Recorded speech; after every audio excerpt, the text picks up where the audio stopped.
hindi mo kami napapaligo pa naman ako. Ay. Sa sunod na lang, no? Imbita. Sa sunod na lang, sa sunod. Hindi ka nagpasok. Papunta ka daw doon. Hindi ka nagpasok rin na may pasok. Pang rails ba? Ano masasabi mo kay Kuya Edo? Ay, grabe. Grabe talaga. Yan ka na, no? 17. Happy birthday ulit, Reyna. Lapit. Karapon doon.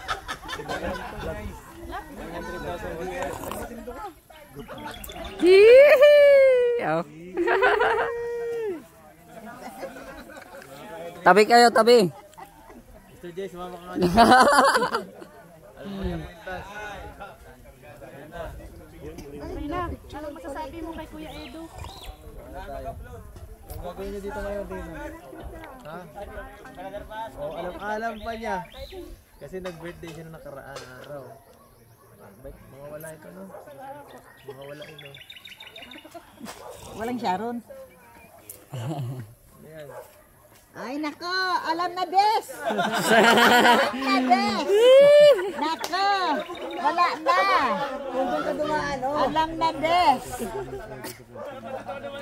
Nakita ka Kuya Brooke, sabihin dala ka. Reyna, namiss mo si Kuya Edo mo? Daming camera. Anong namimiss mo sa kanya? Ano naman masasabi mo Edo? Nang mimiss ng mukha mo? Oo. Palagi ka kasama nakaraan sa birthday yan. Sarap ng birthday yan yung Reyna. Dahil pagkain. Normal. Busog ako. Pagod na pagod si Reyna. Sa inyo.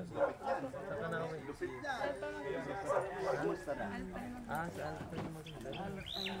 Bro, salamat ta. Ingat, ingat. May lakad kami na Bye. Oh, sama na kayo. Ayan oh. Salamat po sa inyong lahat. At ayan, paalis po sila at kasama po si Reyna. At baka may ano po, may check up. Or baka may pupuntahan lang po siguro sila. So, paki-follow po ng ating Facebook page, Mr. J the PWD. At sa ating mga kasamahan din po na nandito. Ayan, shout out po, no? Ayan, so dito po kami ngayon sa sa farm ni Kuya Val. Bumisita po sila Kalingap Prab at yung mga K-boys. At ano po, bumisita sila kasi sinundo nila si Reyna, no? Ayan, sige bro, ingat. Ayan po. So, salamat po, like and follow. God bless.